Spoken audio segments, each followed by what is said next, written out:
بسم اللہ الرحمن الرحیم۔ اللہ رب العزت کے محبوب پیغمبر محمد رسول اللہ صلی اللہ تعالی علیہ وسلم نے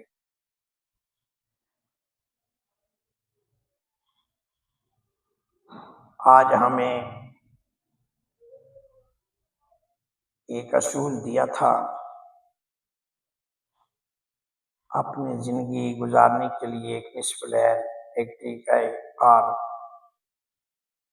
آج ہم اس اصول کو بھول گئے ہیں، اور جو قومیں اپنا راستہ گم کر دیتی ہیں، جو قومیں اپنا گزرا ہوا حال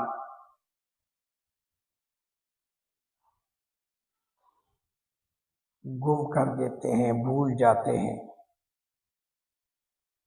تو ان قوموں کا انجام اچھا نہیں ہوتا۔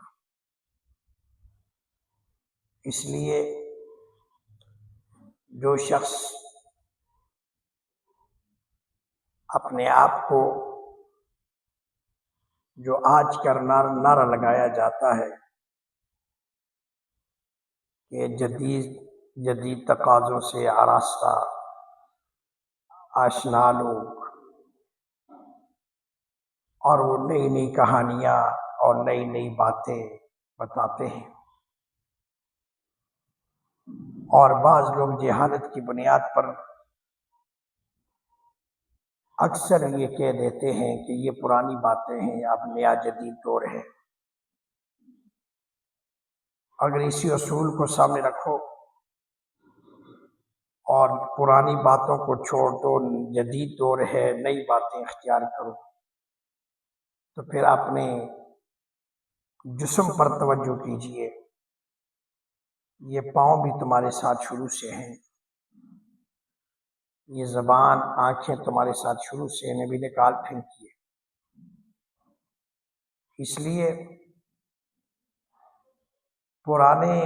دور یا نئے دور کی بات نہیں، ہمارے لیے ہمارا دین ہے، ہمارا اسلام ہے۔ جو اسلام اور شرعی حکم ہوگا، انسان کو حکم دیا گیا کہ اس کے مطابق اپنی زندگی کو بسر کرو، اور جو رسول اللہ صلی اللہ تعالی علیہ وسلم نے امت کے لیے وعدہ فرمائے ہیں، آج امت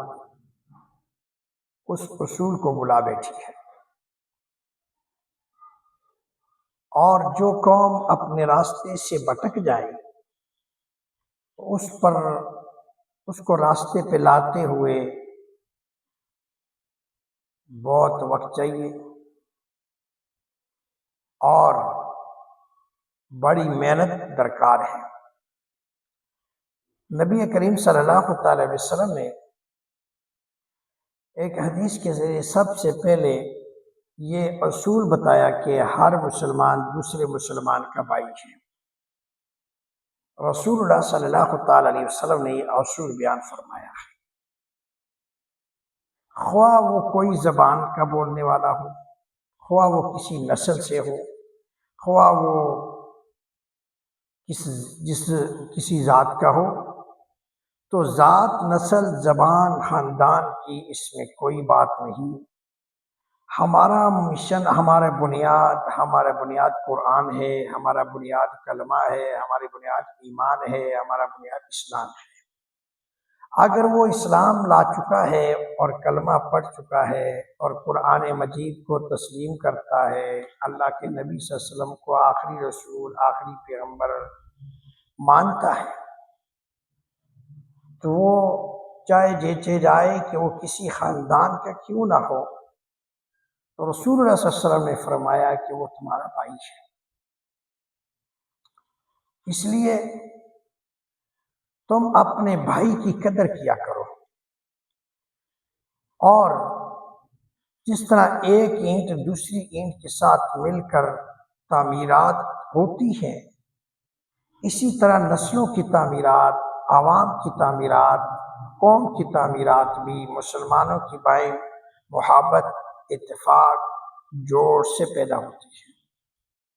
آج سب سے بڑے افسوسناک خبر یہی ہے، بات یہی ہے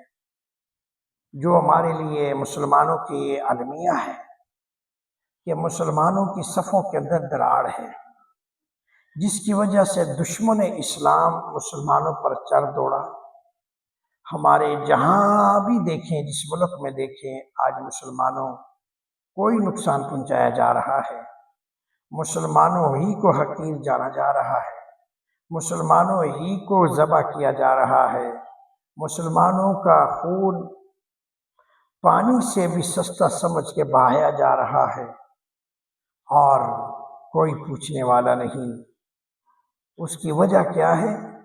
کہ مسلمان آج کل وہ مسلمان نہیں رہے، مسلمانوں کی صفوں میں دراڑیں آ چکی ہیں۔ تو کون ایسا مربی آئے گا،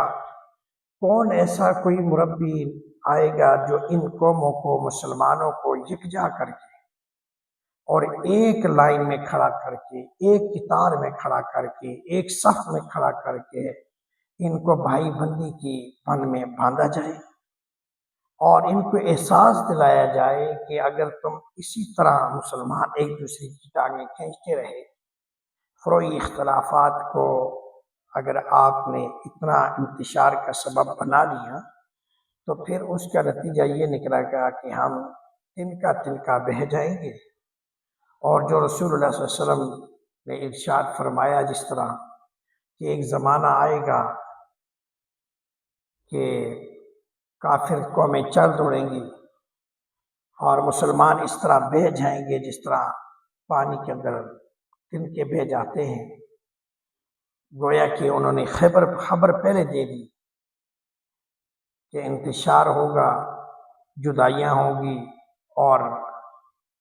تتر بتر ہو جائیں گے، اپنے اپنے ہو جائیں گے، اور مسلمانوں کے اندر اتفاق، اتحاد ختم ہو جائے گا، اور ہر بندہ جو اپنی زبان سے الفاظ کہے گا وہ کہے گا بس یہ حق ہے، باقی سب باطل ہے۔ تو یہ وہ چیزیں ہیں کہ جو ہمارے ایمان کے لیے بھی نقصان ہے اور ہمارے دین کے لیے بھی نقصان ہے، ہماری ذات کے لیے بھی نقصان ہے۔ تو آج وقت ہے کہ مسلمان آپس میں اتحاد کریں، وقت ہے کہ آج مسلمان آپس میں مل بیٹھیں، وقت ہے کہ آج مسلمانوں کا ایک پلیٹ فارم ہو اور سارے کے سارے اس کے ارد گرد جمع ہوں اور ایک آواز پر سب لبیک کہنے والے ہوں اور دین کا دفاع، دین کا تحفظ، دین کی عظمت کو بلند کرنے والے ہوں۔ تو وہ وقت آئے گا انشاءاللہ العزیز جب مسلمانوں کی صفوں میں اتحاد پیدا ہوگا،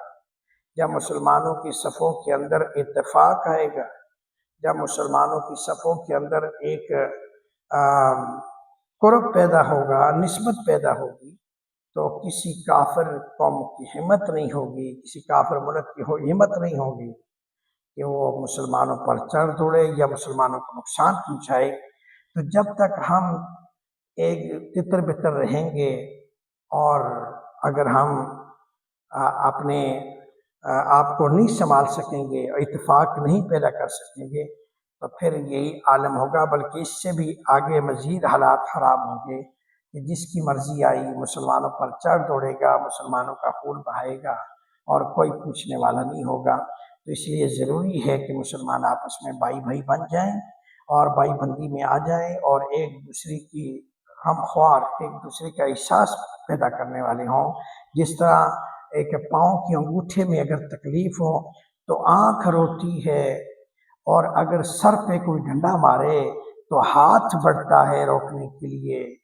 تو اگر کوئی کمر پیٹھ پہ ڈنڈے مارے یا کوئی پٹائی کرے پیٹھ پہ مارے تو پاؤں دوڑنا شروع ہو جاتا ہے کمر کو بچانے کے لیے۔ تو جس طرح یہ جوڑ ہمارے ایک دوسرے سے محبت میں جڑے ہوئے ہیں، آپ نے دیکھا ہوگا کہ سر پر کوئی مارے تو ہاتھ بڑھتا ہے بچانے کے لیے، اس لیے کہ حالانکہ ہاتھ پہ تو نہیں مار رہا، وہ تو سر پہ مار رہا ہے، لیکن ہاتھ بچانے کے لیے قربانی دے رہا ہے۔ اور اسی طرح اگر پاؤں کے انگوٹھے میں زخم ہے، تکلیف ہے، تو آنکھ روتی ہے، تو آنکھ کتنی دور ہے لیکن آنکھ روتی ہے اس کے غم میں۔ اسی طرح اگر پیٹھ پہ کوئی مار رہا ہے تو پاؤں دوڑتے ہیں اس سے بچانے کے لیے، یعنی کہ وہ تیز تیز قدموں سے تیز دوڑتے ہیں تاکہ اس کی کمر بچ جائے۔ تو جس طرح یہ ہمارے اعضاء ایک دوسرے سے محبت کرتے ہیں، ایک دوسرے سے تعلق رکھا ہوا ہے، ایک دوسرے سے خیال کرتے ہیں، تو اسی طرح ہمیں بھی چاہیے کہ ہم بھی اسی انداز سے مسلمان کا ساتھ دیں۔ اللہ ہمارا حاضر ناصر۔